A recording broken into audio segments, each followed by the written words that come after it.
Good morning, everyone. I am your Hindi teacher Satyabhama from Happy Grammar School. Fifth class आज मैं आप सभी को लेसन 7 पढ़ाऊंगी. Lesson 6 we have completed. Now we will start lesson number 7 and lesson name is प्रेम भावना. देखिए भावना भावना क्या होती है? हमारे मन की जो बात होती हैं, हमारे मन में जो बातें आती हैं वो हमारी भावनाएं होती हैं. ठीक है, ये भावनाएं हम कैसे दर्शाते हैं? आपने कभी सोचा बच्चों? देखो जैसे गुस्सा, ये एक भावना है. ठीक है, आपको गुस्सा है, आपको किसी से चिढ़ है. ठीक है, तो ये भी एक भावना है, चिढ़ना, गुस्सा, प्रेम. तो ऐसी इतनी सारी भावनाओं में से एक भावना है प्रेम की भावना. देखो जैसे आपको अपने छोटे भाई बहनों से प्यार होता है तो वो क्या है? वो भावना ही तो है ना, कि जैसे उन्हें किसी ने चोट मार दी या किसी ने कुछ कहा तो आप फटाफट से उनका सपोर्ट करने जाते हो. तुम्हारी हिम्मत कैसे मेरे भाई को मारने की, या तुमने कैसे कह दिया मेरे भाई को? ऐसा करते हैं ना आपसे बच्चे. क्यों? क्योंकि आपके मन में एक प्रेम की भावना है अपने भाई बहनों के लिए. ठीक है, आपके मन में प्रेम भावना है अपने माता पिता के लिए. ये भावना आपने देखा होगा, आपके माता पिता आपसे कितना प्यार कर, जैसा आपको चोट पहुंचती है ना तो तुरंत वो आपके लिए परेशान होते हैं ना, और आपके लिए सब कुछ करने की कोशिश करते हैं. तो ये कहलाती है प्रेम की भावना. ठीक है, तो आज हम इसी भावना के बारे में, प्रेम भावना पर एक कहानी का निर्माण किया गया है. उस कहानी के ज़रिए हमें प्रेम की भावना के बारे में बताया गया है. तो now class let us start. एक छोटे से टापू पर सभी भावना यानी कि सुख दुख, अमीरी गरीबी, सुंदरता, बुद्धि और प्रेम एक साथ रहती थी. यानी कि एक टापू था.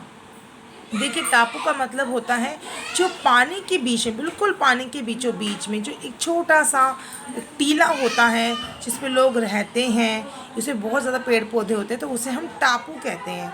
इसे हम आइसलैंड भी बोलते हैं. ठीक है, तो वहाँ पर कौन कौन सी भावनाएं रहती थी? सुंदरता, गरीबी, बुद्धि, प्रेम, सुख दुख, के सारे एक साथ रहते थे. एक दिन बुद्धि ने सभी भावनाओं को बताया कि जिस टापू पर वे रहती हैं वह कुछ ही दिनों में डूबने वाला है. प्रेम को छोड़ सभी भावनाएं अपनी नाव बनाने में प्रयासरत रही. यानी हुआ क्या? देखिए सभी भावनाओं ने सोचा चलिए ठीक है, एक काम किया जाए कि मैं अपनी नाव, उसने प्रेम की भावना नाव नहीं बनाई, लेकिन बाकी जितने भी लोग थे उन सभी ने नाव बनाना प्रारंभ कर दिया. उन्होंने कहा कि हम नाव बनाएंगे ताकि हम इस टापू को छोड़ के जा सकें. अच्छा, एक सवाल जो आपके मन में होगा कि यहाँ पर सुख दुख, अमीरी गरीबी और प्रेम, इन सबको एक पात्र का रोल दे दिया गया है, यानी कि इन सबको एक कलाकार बना दिया गया है. वैसे तो आपको पता है अमीरी गरीबी तो इंसान की दशा होती है, सुख दुख भी हमारे मन से होता है. हम जब परेशान हैं तो हम दुखी हैं, हम जब खुश हैं तो हम सुखी हैं. सुंदरता ये हमारे चेहरे का या हमारे शरीर का हो सकता है आकार, या उसका प्रभाव हो सकता है. बुद्धि ये तो वो होती है जो आपकी बातों से पता चलती है या आपके कार्य करने से पता चलती है कि आप कौन सा कार्य कितने अच्छे तरीके से करते हैं, कितनी तरीके से, कितने सही तरीके से उस काम को करते हैं. और प्रेम की भावना तो आप सभी को पता है हमारे मन के अंदर होती है. तो इस तरीके से इन सभी को क्या कर दिया गया? इन सभी को एक कैरेक्टर्स में बना दिया गया है ताकि आप बच्चों को ये कहानी समझ में आ सके. ठीक है, तो प्रेम भावना टापू पर अंतिम क्षण तक रहना चाहती थी. उसने अपने लिए कोई नाव नहीं बनाई. आखिरकार वह समय भी आ गया जब टापू डूब गया. सभी भावनाएं अपनी अपनी नावों में सवार थी. प्रेम भावना ने अब दूसरी भावनाओं से सहायता लेनी चाहिए. हुआ क्या कि वो समय आ गया जिस समय में वो टापू डूबने शुरू हुआ, और क्योंकि प्रेम की भावना ने तो अपनी नाव बना ही नहीं थी, तो प्रेम को छोड़ कर के बाकी सभी लोग अपने नाव पर बैठ गए. अब प्रेम भावना ने दूसरों की तरफ सहायता की दृष्टि से देखा.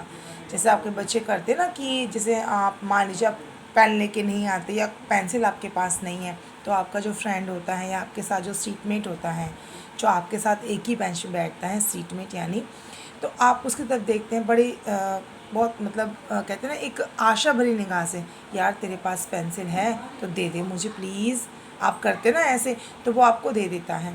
तो जिस तरीके से आप बोलते हो तो ये क्या होता है कि आपके मन में एक विश्वास होता है, आपके मन में ये मतलब आपको लगता है कि आप उससे वो चीज़ मांगेंगे वो दे देंगे, आपको इतना विश्वास उस पर लगता है कि हाँ भी वो आपका फ्रेंड है तो आपको दे देगा। तो सेम वैसे ही प्रेम की भावना ने दूसरे लोगों से सहायता लेनी चाहिए। वह अमीरी के पास गई, सबसे पहले वो अमीरी के पास गई। प्रेम भावना ने अमीरी से निवेदन किया। निवेदन का मतलब होता है प्रार्थना करना, जैसे आप कहते हैं ना प्लीज़ दे दें मुझे पेंसिल। वह उसे भी अपनी नाव में बिठा ले। अमीरी ने कहा, मेरी नाव में इतने हीरे मोती सोना चांदी धन दौलत है कि उसमें अब कोई स्थान नहीं बचा है, इसलिए मैं तुम्हें अपने साथ नहीं ले जा सकती। प्रेम भावना ने गरीबी की नाव देखी तो उसे देखकर ही उससे सहायता मांगने का मन नहीं किया। उसकी नाव में जगह जगह छिद्र थे। उसे शक था कि यह नाव शायद ही गरीबी को पार ले जा सके। ठीक है, हुआ क्या कि अमीर ने तो साफ कह दिया, नहीं नहीं मेरी नाव में जगह ही नहीं है, क्योंकि मेरे पास तो हीरे मोती भरे हुए हैं। ठीक है, अब जब बात आती है, अब उसने गरीबी की तरफ देखा तो उसने उससे मदद मांगी ही नहीं प्रेम भावना ने। क्यों? क्योंकि गरीबी की नाव के अंदर पहले से इतने छेद थे, तो गरीबी को लगा कि ये नाव उसे पार कभी लेके जा ही नहीं सकती, क्योंकि वो गरीबी को भी पार नहीं करा पाएगी छेद होने की वजह से। अच्छा, एक सवाल आपके मन में आया कि आखिरकार ऐसा क्यों हुआ कि अमीरी ने उसको जगह नहीं दी, धन दौलत को मतलब महत्व दिया। आपको पता होगा कि देखो, हर इंसान पे हर बात लागू नहीं होती बच्चों। इस दुनिया में सभी तरह के इंसान आपको मिलते हैं, अच्छे भी मिलते हैं, बुरे भी मिलते हैं। तो अमीरी, पता है, अमीरी उन व्यक्तियों के बारे में प्रदर्शित कर रही है जो लोग सिर्फ ये मानकर चलते हैं कि उनके पास धन दौलत है तो उनके पास सब कुछ है। दूसरों की सहायता करना वो ज़रूरी नहीं समझते हैं। ये इस बात को प्रदर्शित कर रही है यहाँ पर जो अमीरी है। ठीक है, ये उन लोगों को प्रदर्शित कर रही है जो लोग दूसरों की मदद नहीं करते, जिन्हें सिर्फ अपने पैसे धन दौलत से मतलब होता है। चलिए आइए आगे बढ़ते हैं। तब उसने सुंदरता से अपनी नाव में बिठाने के लिए कहा, परंतु सुंदरता ने तो दूर से ही इनकार कर दिया। उसका कहना था कि गीली प्रेम भावना को अपनी नाव में बिठाने से उसकी सुंदरता कम हो जाएगी। देखिए, सुंदरता इस बात को साबित कर रही है कि कुछ लोगों को अपनी खूबसूरती पर बहुत अहंकार होता है। उन्हें लगता है कि उनसे ज़्यादा खूबसूरत कोई और नहीं है। तो वो जो उनके अंदर भावना आ जाती है वो घमंड की भावना हो जाती है, जिसकी वजह से वो दूसरे लोगों का भी तिरस्कार करते हैं, यानी कि उनका अपमान कर देते हैं, कई बार जाने में कई बार अनजाने में ही सही। फिर प्रेम की भावना ने दुख से अपनी नाव में बिठाने को कहा, तो दुख ने उत्तर दिया, मैं तो पहले ही दुखी हूँ, मुझे और दुखी मत करो, मुझे अकेला रहना ही अच्छा लगता है। तभी प्रेम भावना ने देखा कि सुख उसके बराबर से अपनी नाव निकाल ले गई। उसने सुख को आवाज़ लगाई, लेकिन वह तो अपनी मस्ती में ऐसी खोई हुई थी कि उसे कहाँ कोई आवाज़ सुनाई देने वाली थी। प्रेम भावना ने जब दुख की ओर देखा तो दुख ने तो साफ साफ इनकार कर दिया, क्योंकि वो दुखी था। अच्छा देखो, आप सभी ने ये चीज़ देखी है बच्चों, जब कभी आप परेशान होते हैं, दुखी होते हैं, ठीक है, या जैसे मान लीजिए आपका कोई खिलौना टूट जाए या किसी ने आपका खिलौना तोड़ दिया, तो ऐसे में अगर आपका दोस्त या आपकी सहेली आपसे आके ये कहती है, अरे मुझे अपनी कॉपी दिखा देना, मैं काम, आप कहते हैं यार मुझे परेशान मत कर, मैं पहले से बहुत परेशान हूँ, या मेरे भाई ने मेरा खिलौना तोड़ दिया, मेरी बहन ने मेरा ये नुकसान कर दिया, अब तुम मुझे और परेशान मत कर। तो आप ऐसे ही कहते हैं ना, जबकि आप खुद सोच के देखिए, क्या एक कॉपी तो उसने आपसे मांगी, क्या आप वो दे नहीं सकते थे? दे सकते थे ना। लेकिन होता क्या है वास्तविकता में कि जब हम दुखी होते हैं ना, तो हम दूसरों की मदद करना कभी पसंद नहीं करते हैं। उसके बाद क्या हुआ कि फिर प्रेम की भावना भी बिल्कुल उसके बराबर से निकल गई। प्रेम की भावना ने देखा कि जो सुख की नाव उसके बिल्कुल बराबर से निकल गई। तो यहाँ पर ये बात ये साबित करती है बच्चों कि जब हम बहुत खुश होते हैं ना, तब भी हम दूसरों की मदद करना पसंद नहीं करते। ठीक है, और जिसमें कि अब प्रेम की भावना ने कई बार उसे आवाज़ लगाई, लेकिन सुख तो अपनी मस्ती में मगन था और वो वहाँ से निकल गया। तभी प्रेम भावना के कानों में आवाज़ आई, इधर हमारी नाव में आ जाओ। उसने देखा एक नाव में बैठे एक वृद्ध पुरुष और स्त्री उसे अपनी नाव में आने को आमंत्रित कर रहे थे। प्रेम भावना की प्रसन्नता का ठिकाना ना रहा। वह तुरंत उनकी नाव में जा पहुँची। अपनी जान बचाने की उमंग में उसने यह भी ना पूछा कि वे कौन थे। जब वे तीनों सुरक्षित सूखे टापू पहुंच गए तो वृद्ध पुरुष नाव से उठा और चुपचाप आगे बढ़ गया। वृद्ध स्त्री नाव में ही थी। अब फिर वो क्षण आया जिस समय प्रेम की भावना को सहायता मिल गई। हुआ क्या कि एक नाव वाले जिसमें एक वृद्ध पुरुष बैठा हुआ था और एक स्त्री थी। उन्होंने उसे बुलाया। आमंत्रित का मतलब है उसे बुलाया, उसे निमंत्रण दिया, उसे बुलाया कि आओ आप हमारे साथ बैठ जाओ। तब प्रेम की भावना बहुत ज़्यादा खुश हुई और वो इतनी खुश हुई कि देखिए कि उसने खुशी में ही पूछना ही ज़रूरी नहीं समझा कि आप लोग कौन हैं। ये सच होता है, जब कोई हमारी अचानक मदद कर दे, हम परेशानी में हैं और कोई मदद कर दे तो अक्सर हमारे साथ ये होता है कि हम उस सामने वाले से पूछना भूल जाते हैं कि आप कौन हैं, है ना।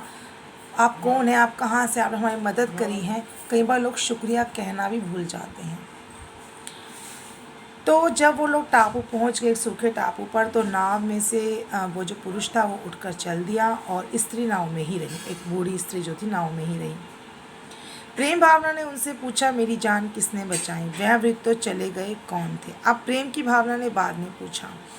तब उस वृद्ध स्त्री ने कहा, मैं बुद्धि हूँ और जो वृद्ध चले गए वह समय थे। उन्होंने ही तुम्हारी जान बचाई है, क्योंकि केवल समय को ही पता था कि तुम्हारी इस दुनिया में विशेष आवश्यकता है। तुम्हारे बिना दुनिया इतनी कठोर हो जाएगी कि वहाँ रहना मुश्किल हो जाएगा। तुम ही मनुष्य को स्नेही और पृथ्वी पर रहने योग्य बनाती हो। यह सुनकर प्रेम भावना धरती पर घूमने निकल पड़ी ताकि मनुष्य और अधिक स्नेही हो सके।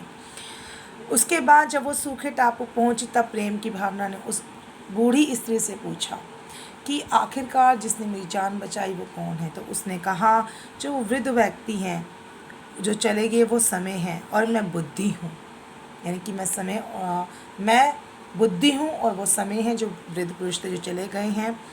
उन्होंने तुम्हारी जान इसलिए बचाई है क्योंकि इस दुनिया को तुम्हारी ज़रूरत है। अगर तुम नहीं रहोगे तो ये जो पृथ्वी है, यानी कि दुनिया है, ये रहने योग्य नहीं रह जाएगी। देखिए बच्चों, इस कहानी के माध्यम से आपको यही बताया गया है। आप खुद देखिए, अगर आपसे कोई प्यार ना करे तो आपको क्या, अपने घर में भी आप अपने आप को पराया महसूस करेंगे। अगर जहाँ आप रहते हैं वहाँ आपको अगर प्यार ममता ना मिले तो आप कभी भी यहाँ पर नहीं रह पाएंगे। तो इस कहानी के माध्यम से जो लेखक है उसने ये समझाना चाहा है कि इस पूरी दुनिया के अंदर जो प्यार है उसकी बहुत ज़्यादा ज़रूरत है। क्यों? क्योंकि प्यार के बिना हम लोग नहीं रह सकते। ठीक है, देखो हमारे शरीर को बहुत सारी ज़रूरतें होती हैं। हमें खाना चाहिए, हमें कपड़े चाहिए, पीने के लिए पानी चाहिए, हमें सांस लेने के लिए हवा चाहिए, ऑक्सीजन चाहिए, लेकिन हमें साथ साथ हमें प्रेम की भावना भी चाहिए।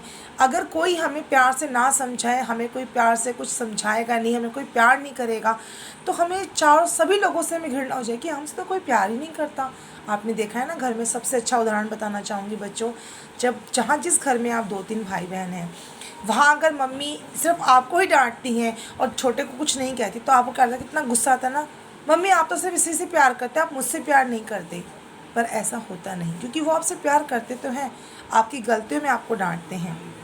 तो यानी आप खुद सोचिए कि आपको घर में सिर्फ थोड़ा सा आपको प्यार नहीं मिला, आपके छोटे भाई को सहारा दे दिया, आपको डांट दिया गलती पर, तो आपको कितना बुरा लगता है। सोचिए अगर दुनिया में प्यार ही ना हो तो कैसा लगेगा बच्चों। तो बच्चों, ये था हमारा chapter lesson number 7। Students, last one thing ये कहना चाहूँगी बच्चों, मैंने देखा है बच्चों की रीडिंग जो है वो काफ़ी पुअर हो चुकी है। तो स्टूडेंट्स, आप सभी का होमवर्क यही है कि आप सभी को लेसन 7 को रीड करना है। ये तो मैंने आपको रीड करा, एक्सप्लेन किया, समझाया कि इसमें क्या कहा गया है, और जो इसमें ये बुद्धि, अमीरी, गरीबी जो दिखाए गए, ये सभी एक कैरेक्टर्स हैं, एक पात्र हैं जो हमारे आसपास दुनिया में, अपने आसपास आपको सभी चीज़ देखने को मिल जाएंगी। तो अब आप सभी बच्चों को ये लेसन रीड करना है, यही आपकी डायरी है। तो क्लास आज के लिए इतना ही। Thank you.